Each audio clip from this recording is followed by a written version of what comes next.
Welcome everyone to Game Pass Anonymous. I'd like to start this meeting out. I am Ren Benolds and I have Game Pass. Hi, This week Ben. we've played Arkham Asylum, or Batman Arkham Asylum. Oh, those are two totally different games. I just figured I should specify. I'm the Law Morris, and I regularly steal Game Pass. I'm Dracos559, and I enable Patrick's addiction. Oh, that's good. Fair enough, fair enough. No, it's not good, Patrick. It's crippling.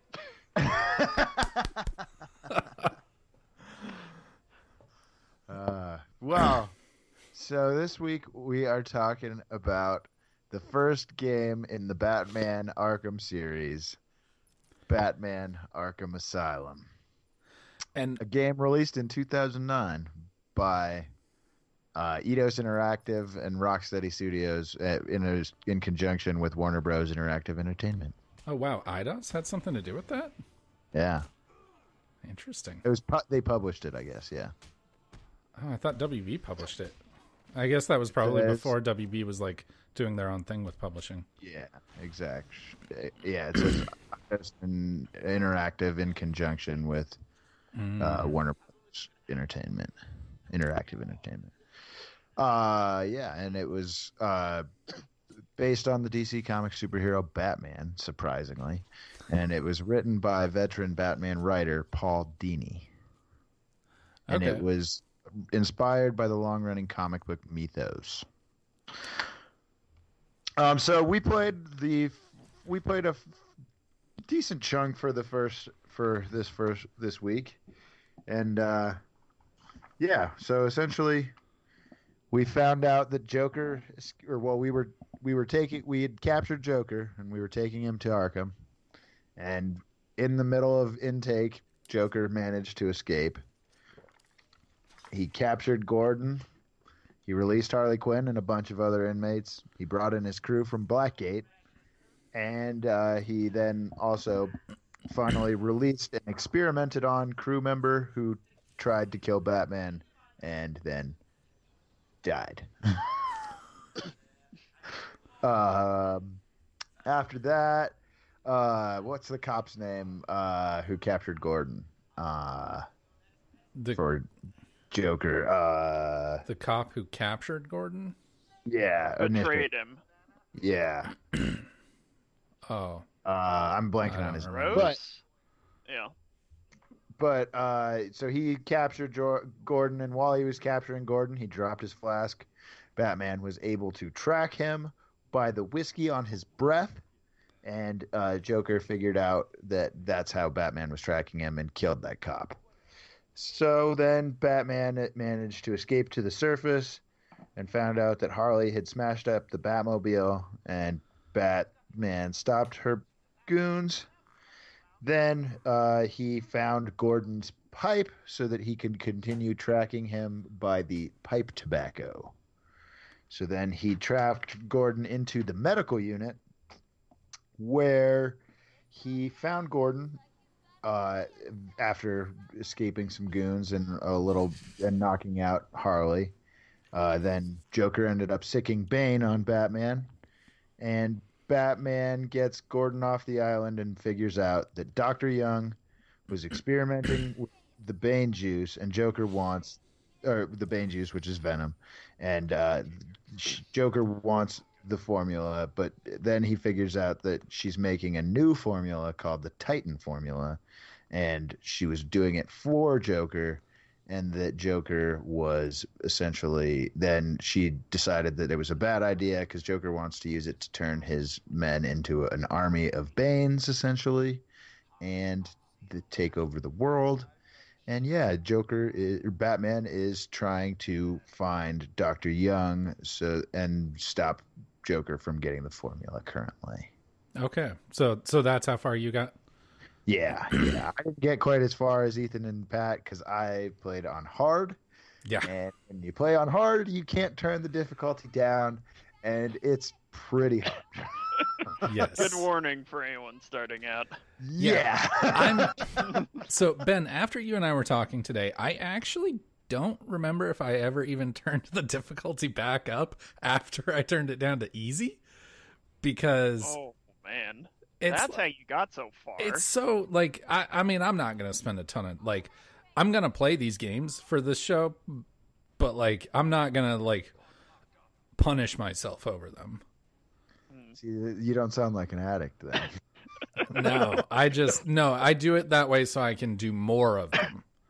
Okay. Fair. And I guess that works out because I picked the Goldilocks normal difficulty where I'm not just sleeping my way through the campaign, but I'm also not unable to Perfect. get as far as everyone else. Well, Yeah. and then I think if you beat it on hard, you unlock like dark, or if you once you beat the game, you unlock like Dark Knight mode or something like that, where it's like yeah. fucking even harder Like, than hard. I mean, that's a pretty classic trope Harder of video games yeah. of, like, finish it on hard and you unlock, like, legendary. Or harder. Yeah.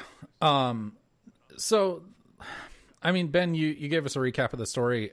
What do we think of the story? Like, I think it's pretty dumb. Yeah, I mean it's not the greatest story, Yeah. like in reality, at all.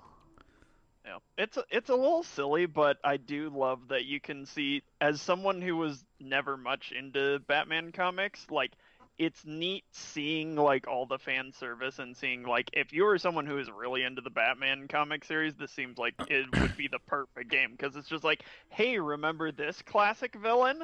Oh yeah, and it goes so much, like, I'm glad you bring that up, Ethan, because it goes so much further than that. Like, Rocksteady is obviously a group of people that fucking love Batman. And like, to the point that, like, there are Easter eggs and nods to different, like, iterations of Batman all over this game. So in the mansion, Ben, I'm not sure if you've made it this far yet, but there's a part where you have to, like, basically defuse a bomb, and the bomb, you have, like, I think you have 2 minutes, and the bomb is ticking, and the ticking sound is the same ticking sound from Batman Forever in the circus scene when the flying robins have to have to take Two-Face's bomb and get it up and throw it into the bay. How do you like? That seems like a oddly specific thing to be like. Like, a ticking sound's kind of a generic sound. Oh no, it's a very distinct ticking sound, and I have seen Batman Forever a lot of times. Fair enough. Fair enough. But yeah, no, it's like this, and, like, especially that being in a Batman game. And plus, I'm fairly certain, I could be wrong, but I'm fairly certain that this is actually a continuation of the Batman the Animated Series Batman. It doesn't, like, it's essentially they're basically this is basically saying that it's not quite that. It's more of because it's its own thing now, because the Arkham series is comprised of video game sequels, spin-offs, comic books, merchandise, and movies. So like, it's its own series of Batman. yeah. Wow. Yeah, but they brought in 3 of the actors who worked on the DC animated universe, which was Kevin Conroy as Batman, Mark Hamill as Joker, and Arlene Sorkin as Harley Quinn. Oh, okay. Yeah. So, Ben, you and I are playing it on Xbox One X's. Ethan, what are you playing this on? Day one Xbox. Oh, day one So Xbox kind One? of the same thing. Not really, though. So, something I noticed, because I'm trying to look at this game for everything it is. It is, first of all, this is one unreal ass looking game. Like, this game looks unreal. One of the notes that I took is that the character design for Joker's henchmen is super weird. Like all of them have like had their like brains potentially removed or Oh yeah, something like that. And like they've shit all got like that. a ring of staples around their Yeah, heads. like I was just like, that is a bizarre character design. Like, but like almost all of them have it. Which I guess kind of makes sense though, because I mean, if you're gonna make an army of like Banes, you want to be able to control them, so you want to be smarter than them. I guess so. I guess so. But like, because they were at Blackwater, which is another prison. So Blackgate. Blackgate. Excuse me. I mean, What is it was Blackwater from? Blackwater's the that's the Soldiers of Fortune. It's the people who got contracted to do a lot of shit in Iraq, like security. That's right. But the Blackgate, yeah. So it said that Joker's henchmen came from Blackgate. So who was cutting into their brains at Blackgate? Was Joker doing that? I don't know. It's just I thought the character design was weird, definitely. Yeah, but I do really like how dark the vibe of it is. It kind of, I felt like that it kind of is. It's like the darkness level of it was like not quite as dark as like Christopher Nolan's world, but like not quite as like just like fancy hokey. or as hokey as like the like New Adventures of Batman and Superman or anything like that, which is that's the Batman animated series that I'm the most familiar with. Oh, I thought you were gonna refer to like Batman Forever, Batman and Robin, like the Joel. Yeah. Is it Schumacher? Definitely not as hokey as those either. Yeah, those movies are hokey. I agree with you. This is definitely like the Nolan movies are clearly much more grounded in reality, whereas this is still dark, but like very comic booky. Yeah. Mm-hmm.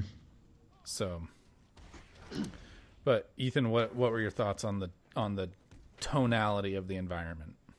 Yeah, I would say like just with all the story and the aesthetics and everything, it just really felt to me like a love letter to the people who really enjoyed the comics, which makes sense because at the time this was like at the time it was released was closer to the start, if anything, of the Marvel franchise. So people were still trying to bridge that gap, and it made sense for them to just really bridge it to the people who would care the most, which is the fans.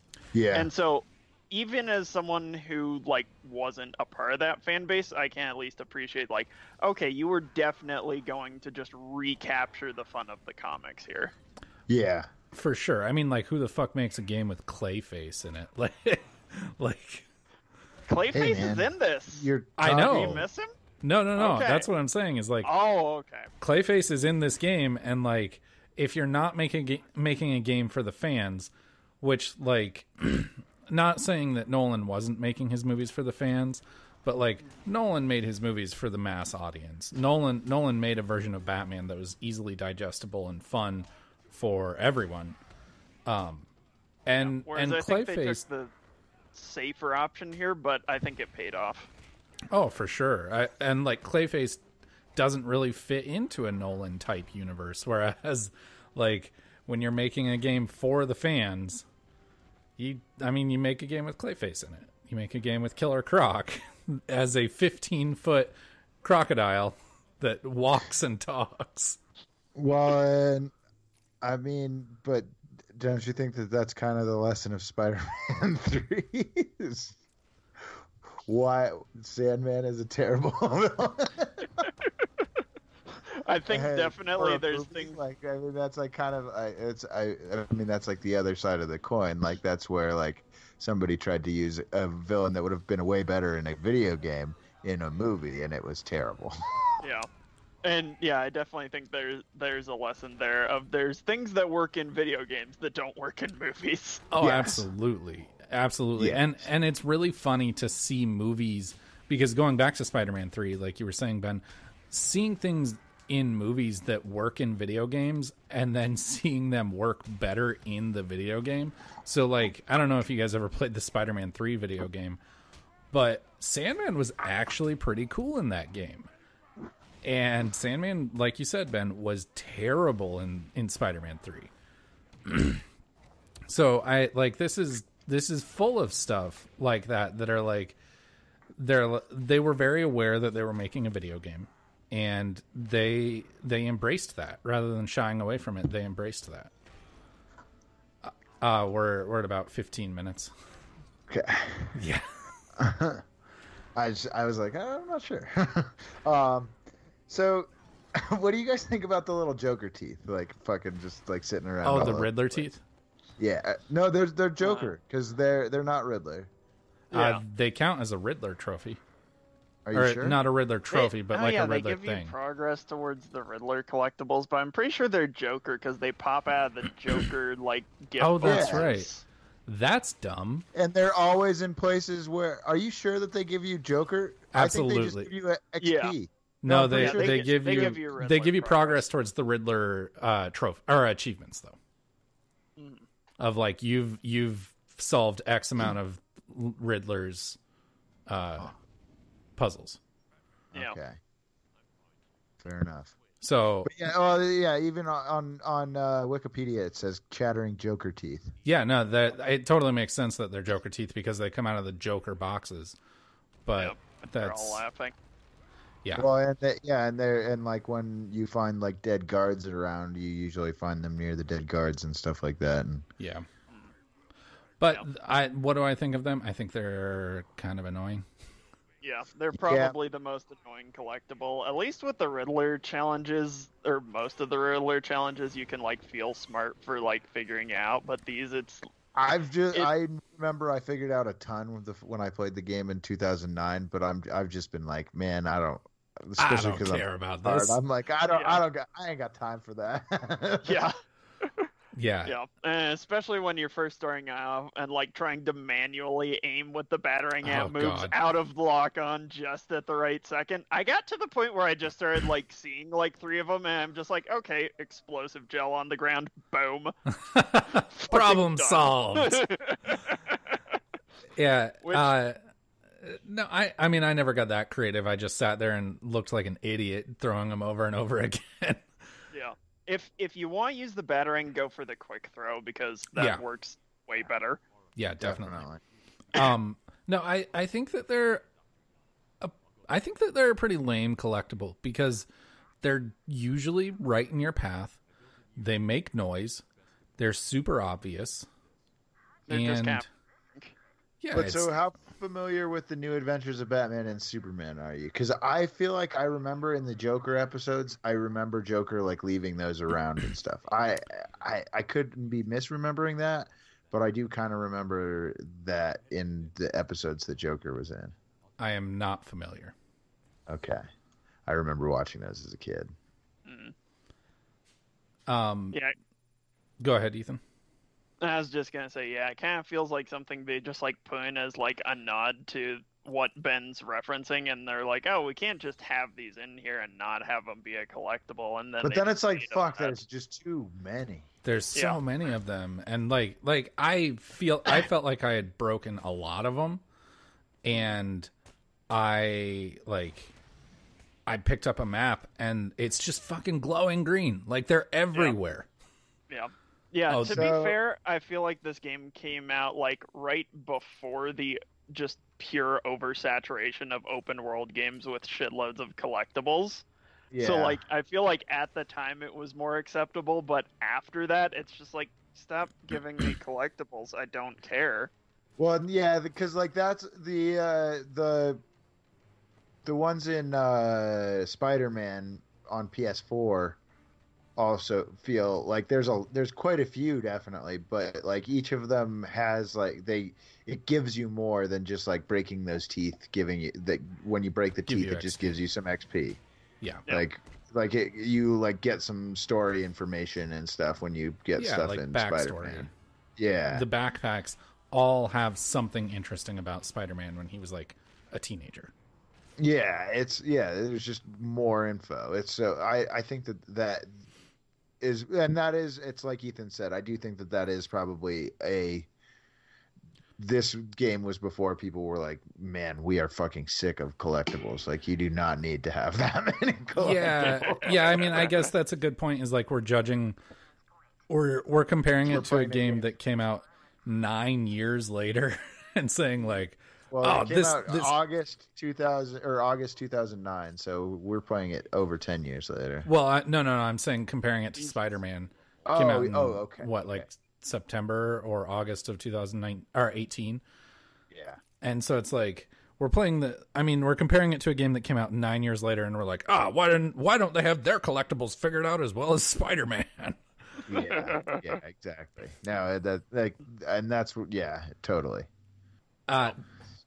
But I do feel like this game,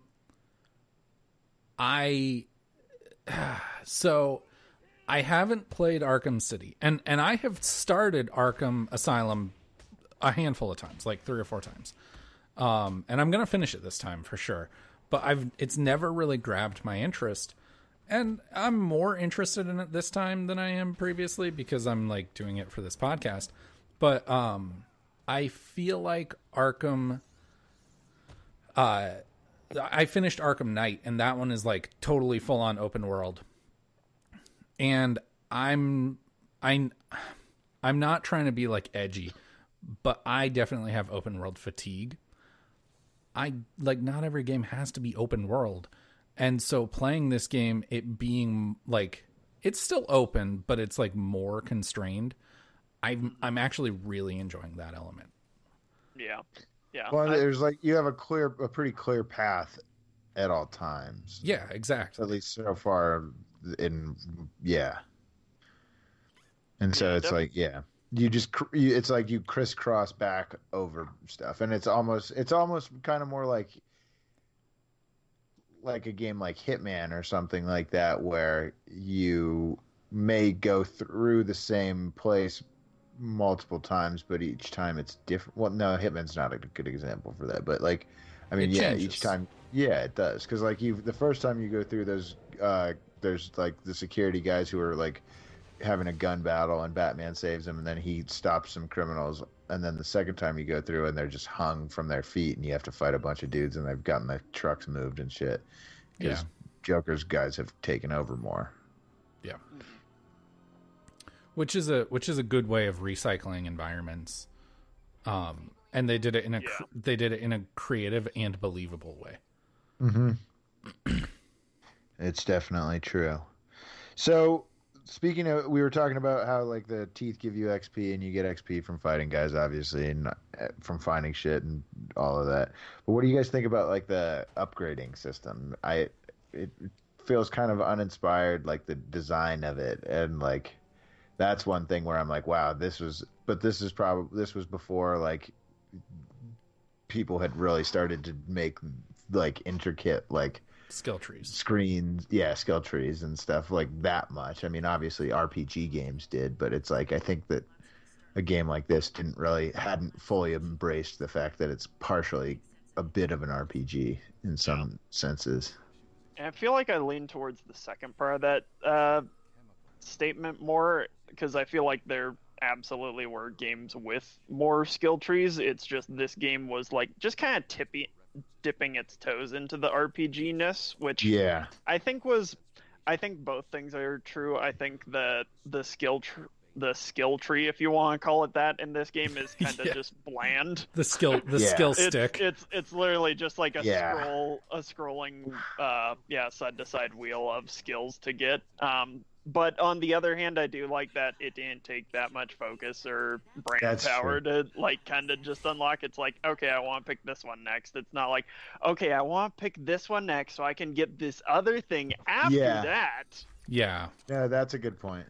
I never found myself with in possession of more than one skill point, which is something that I actually do fairly often in a lot of games with skill trees, not only because I'm saving up skill points for like new abilities that cost more than one skill point, but also because I'm like I like that like big burst of like, okay, I'm going to save up, 5 skill points. I'm going to buy 3 health upgrades all at once. and then suddenly I'm so much more, like, I'm so much stronger. Yeah. Which is definitely fun in RPGs, but I do like that in this game, especially because it's just dipping its toes in RPGs. I think the best praise I can give the skill tree is, like, I never spent longer than, like, a minute in the skill tree. Yeah, every time it's like you have an upgrade, it's just like, okay, I go in there and I'm like, I want extra this health. Done. Yeah, it's just a quick hit. You dip into it, and I think in that respect, it is an asset to the game because it does allow you. It does change. I'm not going to say in a huge way, but it does change the way the game is played. And so because you get things like the remote control battering and the dual batterings and the the health upgrades are good. Those are the things I always buy first in games. And so it does change the way the game is played, but in a very subtle way. And it's like you guys said, it's just a quick hit, jump in and out. And Ethan, like you said, you're never spending more than a minute in there. Yeah, for sure. So, what do you guys like? Well, we've already kind of talked about the art design. So I guess what was your favorite part of what we played? Pat, let's start with you. I mean, it's tough. I really, honestly, up to where we're at, I really enjoyed the mansion. I thought the mansion was really cool. Like the way that they, from room to room, the difficulty escalates significantly with each new room you move into in the mansion, I thought was really enjoyable because, like, by the time you get to the library, that's like a long hall, and you've got the gargoyles at the top, and it's almost like There's a T, right? 10 people. Yeah, that room That's is where hard. I'm stuck right now. That's where I'm stuck right now. Yeah, I mean, like, that room, granted I'm playing on easy, that room took me like 2 or 3 tries. And so, Ben, I can only imagine what you're in for, because that, like, it's difficult. I tried for a while just jumping up there, up to the things, and then doing glide kicks, but it didn't seem like I was actually able to kill any of them if I was doing that. Like, I literally glide kicked the same one like 3 times, I'm pretty sure, and he still just kept getting back up, and so I was just like, fuck, that's not a viable option. This isn't working out. That's another way the skill tree can change the way you play the game, is like suddenly it opens up a lot more stealth options with like the hanging finisher, like the hanging execution. You can't do inverted takedown in that room because the room's too high. Oh, really? No. The gargoyles are up too high. Oh, no, we might be talking about a different room. We might be talking about separate rooms. Fair enough. I think I know which one you're talking about. That one is also difficult. You're talking about the one with the big statue in it, Ben? Yeah. Yeah. Yeah, that one. That was tough. Hard. Yeah. Yeah. Turn it up to hard and try it. But no, I'm enjoying the mansion. It's fun. Ethan, what about you? I'd say my favorite part is definitely the fact that it keeps the gameplay and like what you're doing nicely varied between, like puzzle solving with the detective stuff, doing these stealth sections that don't feel like too forced or anything, and then also just doing the straight combat areas. Yeah. The straight combat areas are definitely the hardest for me, but that's probably because I'm playing hard. To be fair, I am definitely speeding up the combat areas by abusing the fuck out of the explosive gel. Yeah, you were mentioning that earlier. Yeah, so what I do is just like, okay, get them all clustered up, then rush over to like the far end of the room, hurry and put down some explosive gel, then just like stand behind it. You can even stand on top of it and it's not going to affect you. Wait for them to cluster on top, do it, and then just do a bunch of ground takedowns before they get up. Yeah. Not a bad idea. That's kind of ridiculous. Ethan, I definitely agree with you. I like the way that, like, you're never. I think that it's definitely something that I praised Gears of War for a lot. Is that like you're never doing one thing for too long.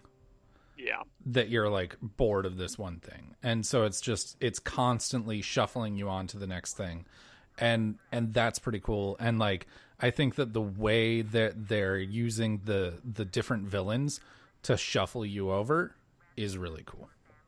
Mm-hmm. Yeah. I think that's the variance of villains is probably the like, which I'm sure some people would maybe think was lame, but I think it's cool how they have like all of these villains who are kind of working with Joker, but like some of them are not necessarily, but they're all just stoked to be kind of free. Yeah. And I think that's my favorite part of it. Like the first time you see frickin' Croc when you get into the after you come out of the Batcave and you are coming through the sewers and you go to that door and you try to open it and it's like stuck and the fucking he comes up at the window. That's pretty fucking awesome. Yeah. Do we want to talk about the things we like the least about it as well?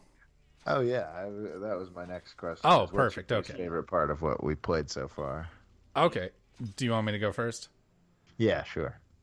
So this is something I actually usually don't complain about in video games because I'm very much like, the artist is the artist and like let them make their choices and whatnot. So Harley Quinn, kind of it's kind of part of her character to be, kind of overly sexualized, and that is part of her character, and I don't have a problem with that. And it's even part of Poison Ivy's character as well. But I do gotta say that, like, Poison Ivy being like... We haven't gotten there yet. Oh, damn. Okay. Then in that case, what I like the least about the game is it's all shuffling me along and it's moving me along just fine. But I'm not super hooked into any one part of it. I'm like, yeah, this is fine. Like all of this is like, it's fine. Right now, I would give it a 6.5. Yeah, I'd say that's pretty fair. Yeah. I would say my least favorite part of the game, the reason I abuse the explosive gel so much is the combat system. I find it both interesting and very frustrating. Coming from like the last similar game I played was, I think Shadow of Mordor, where I guess you could call it the Warner Brothers combat system has been like really polished going back to like the beginning of it. It's like, no, Batman, I'm not hitting X because I want to whiff a punch like a foot in front of a guy. I want you to go over and punch him. And I don't want to do some like awkward thing of like, okay, quickly hold A to run over to him and then hit X and also hit Y to counter some other person. And then the inconsistency of it telling me to counter and then it not telling me to counter. Like when people are punching me, it's like, okay, fucking like I get it if you're gonna tell me to counter sometimes. But it's like it doesn't tell you to counter all the time. It's like other times you just have to know, and it's like, why? Why don't you just tell me every time or not tell me at all? And then also on top of that, sometimes it tells you and you don't counter, and the game is just like, yeah, it's okay. Like maybe that's only on easy. Yeah, maybe that's a difficulty thing. But the game for me, if I don't counter, a lot of the time the game is like, yeah, that's fine. Oh no. So some of the time, if it doesn't tell me to counter and I don't counter, the guy will like whiff on his punch. But if anytime it says Y, if I don't hit Y, then I get punched. Oh, okay. So maybe that's why it doesn't always or something. I don't know. But that is one thing. I will agree with you, Ethan, that it's the free flow combat system is what they call it. And it's the timing of it also feels slower than it should be. It should. Yeah, it's then like then not. it feels like it's supposed to be. Yeah, exactly. Well, and then sometimes the timing makes you speed up with the countering, and so then it makes it hard to get back into the flow of attacking. Yeah, and Counter moves some take a lot longer than the attack moves, which makes sense. But it's like if I'm trying to if it's a free flow and you're telling me that I need to time these to get critical hits, it gets very frustrating. yeah, I mean, I'm Ethan. Going back to what you were saying about about the combat, just feeling like, I mean, you compared it to Shadow of Mordor or Shadow of War? Shadow of War. Okay, so you compared it to Shadow of War. So even when I was playing Arkham Knight, it really feels very button mashy to me, and not precise. And I turn it up to hard. Yeah, I picked up Sekiro again, and I was playing Sekiro, and that game is way too hard. I mean, for me at least. But I do really appreciate how incredibly difficult the combat is, because it's every single thing you do has to be super intentional, and there is just no room for difficulty. And I'm not saying that I'm sure it sounds as though it's closer to that with Arkham, but there's so much more than just punch parry or punch counter in Sekiro, which I think is a fantastic combat system. It's like a series of parries and dodges and rolls and attacks, all to work up this stagger meter, and then you stagger them and then you get a killing blow. And that is such an incredibly refined and well put together combat system compared to this Arkham game. I gotta agree with you, Ethan. Combat, not great. Yeah. And I will say I imagine that there would be some there's definitely some people out there who are going to be like, "Oh, you want the game to play it yourself." Yeah. I definitely think though there's a nice middle ground between Shadow of War, where it's like, "Oh, I hit X in a direction and Talion runs across the field to murder a guy," and the that and the Arkham Asylum thing of okay, I was 2 feet in front of him and I hit X. You couldn't have figured out that I wanted to move over and actually punch him.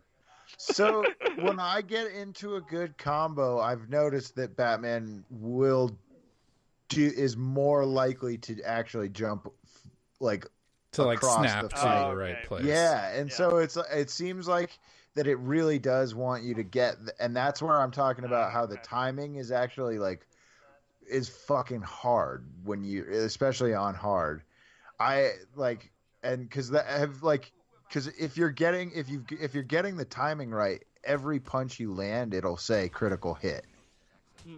Okay. And in yellow, and so that's how you can tell that that you're getting the timing right, and then you'll also start getting longer combos, because it's I had forgotten about the timing of it, and then I read one of the tips after I got killed once, and it was getting the timing right helps land critical hits, and I was like, oh yeah, you do have to kind of be more deliberate about it, and so I immediately got into a fight after that and was more deliberate about it and chained out a 28 hit combo and was like, okay, I actually can do this. I think I can actually beat these fucking terrible hard parts. And to be fair, I assume you probably actually purchased the upgrade where you have to hit X at the specific time to get critical hits. Yes, you do. Oh that is an upgrade. Yeah, I forgot that is an upgrade. That seems like something that should be built in. Kind of, probably. Yeah. Because I'm like, why am I going to spend a upgrade point on this when I could just continue using explosive spray? Why not? I'm definitely going to try and beat the part where I am with some explosive spray, because I think that could definitely be helpful. Yeah. To be fair, you're going to be locked into an animation. If an enemy comes up and smacks you, you're going to pay for it. But That was Yeah. my problem because I was when I was doing the glide kicks, after a while I was like, okay, so this isn't working. So I was like, Mhm. all right, I'll glide kick into him, then do a ground takedown. But Yeah. then every time as I was doing the ground takedown, somebody would come up and punch me or kick me, and it would end the animation of the ground takedown. But Yeah. if I get like if I even like ran around and managed to get 3 sprays of the whatchamacallit, the explosive jet. spray. Yeah, then I could probably get like a few of them knocked down so that then there's less people to potentially kick me. Yeah. And that's the biggest thing, is it at least spaces out. And yeah, one thing I definitely did remember from my original playthrough back when this first came out is like, you want to do the glide kick because like that just makes sense if you've played Assassin's Creed, of like, oh, you go up somewhere high and then do the like auto prompt to smash in on someone. But glide kick in this game, I remember just being like, just generally not a good strategy unless you're like picking off the last guy. Yeah, that makes sense because Yeah. it doesn't knock anybody out. Yeah, Yeah, and it's way too time consuming, especially with the ground takedown. Yeah, time consuming, and you're so visible for most of it. Yeah. Yeah. Yep.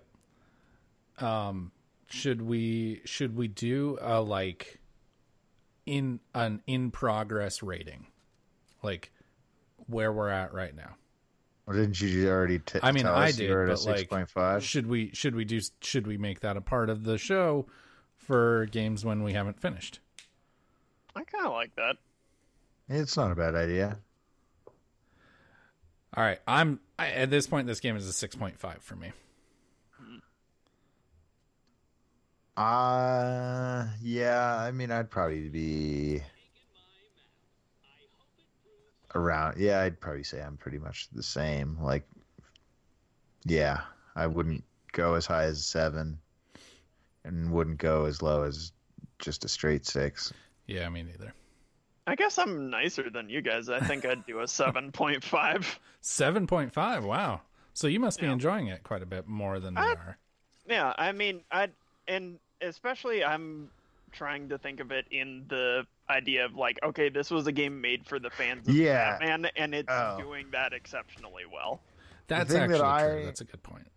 That is a really good point. And I'm also remembering that it's a 10-year-old game. Yeah, exactly. And so like for the time period, I think it was really good, and I think it holds up decently well. Like if you're just looking for something like fun to dick around in Game Pass, like you can't go wrong with this. Yeah, this is definitely a good. That's a good point, Ethan. Definitely It's a good way to spend 10 or 15 hours in Game Pass. Yeah. It may not be the most memorable thing you do, but it's gonna be fun. Yeah, absolutely. Well, that's like we started talking about this last weekend about like the Arkham Asylum games, and I was saying how I thought that the first and the second games, like I thought the second game is, I think, actually my favorite, and then the first one I enjoyed a lot also, and then after that I thought that they were just beating a dead horse basically, kind of. But But tank gameplay, Ben. Tank gameplay. Yeah, I don't know. I don't know about that. I don't know about tank gameplay. Don't know if we needed that. We did. Are you sure? Well, do you have anything else for us? I think that wraps it up. Wraps our first meeting. Yeah. Well, I mean, do we know how meetings end? I've never been to a meeting, so I think, because I mean, if it's AA, there's like religion in it, so they might pray and stuff, which would be, we're not going to need that. Should we say a prayer on a podcast? Maybe the audience can pray with us. The audience, pray for us. Yes, please do. But until next week, I guess. Yeah. Yep. All right. Bye-bye. This has been Ren Benolds. Dracos 559. The Law Morris. And I have a problem.